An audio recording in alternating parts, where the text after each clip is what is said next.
Universitetlərə qəbul qaydaları ilə bağlı yeni təklif irəli sürülüb. Təhsil məsələləri üzrə ekspert Ramin Nurəliyevin fikrincə ümumi 700 o yekun balın üzərinə məktəb performans balı da əlavə olunsa yaxşı olar. Maraqlı təklifdir. Bəs məktəb performans balı dedikdə nələr nəzərdə tutulur? Nə üçün belə təklif məqsədə uyğun hesab olunur? Bu şagirdlərə nə verə bilər? Mövzunu əməkdaşımız Ağca Ələskərli araşdırıb izləyək. Pedaqoji Şura buraxılış sinifinin sonunda hər şagird üçün performans balı müəyyən edir. Bu, şagirdin təhsil müddətindəki ümumi fəaliyyətini ortaya çıxarır və qəbul imtahanında topladığı bala əlavə olunur. Qiymətləndirmə zamanı attestat qiymətləri, şagirdin nailiyyətləri və Pedaqoji Şuranın rəyi ümumiləşdirilmiş şəkildə nəzərə alınır.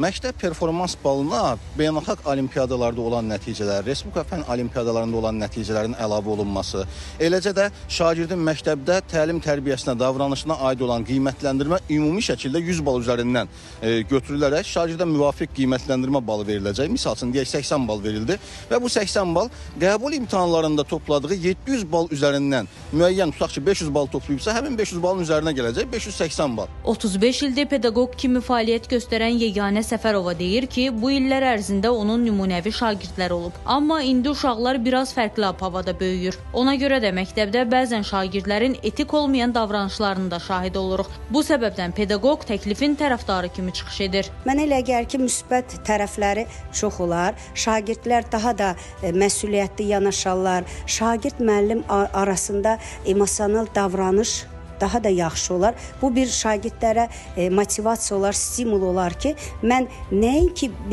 bilik və bacarığımı üzə çıxartmalıyam, həm də davranışımla bal qazana bilərəm.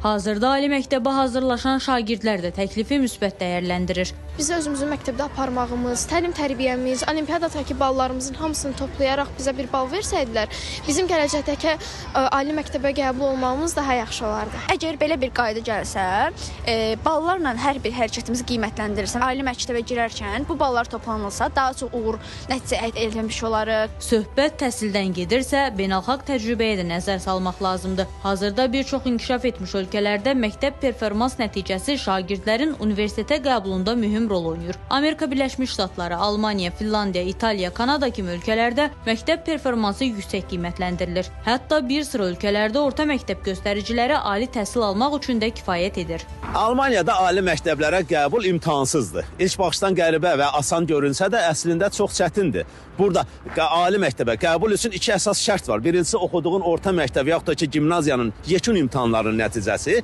İkincisi də ki, orta məktəb və gimnaziyada oxuduğun illərdə biliklər, davranış və davamiyyət göstəricisi.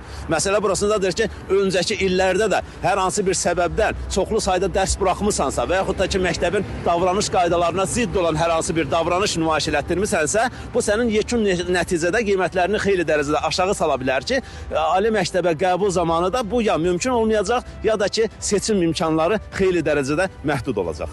Bəs ölkəmizdə necə bu qayda tətbiq oluna bilərmi? Bununla bağlı Elm və Təhsil Nazirliyi və Məktəbəqədər Ümumi Təhsil üzrə Dövlət Agentliyinə müraciət etdik. Heç bir qurumdan məsələyə münasibət öyrənə bilmədik. Dövlət İmtahan Mərkəzindən isə bildirildi ki, ali məktəblərə qəbul prosesi Nazirlər Kabinetinin qərarına əsasən həyata keçirilir. Ağca Ələskərli, Mədnə Niknəcat, Şahin Abbasov, Samir Gülməmmədov, ATV Xəbər.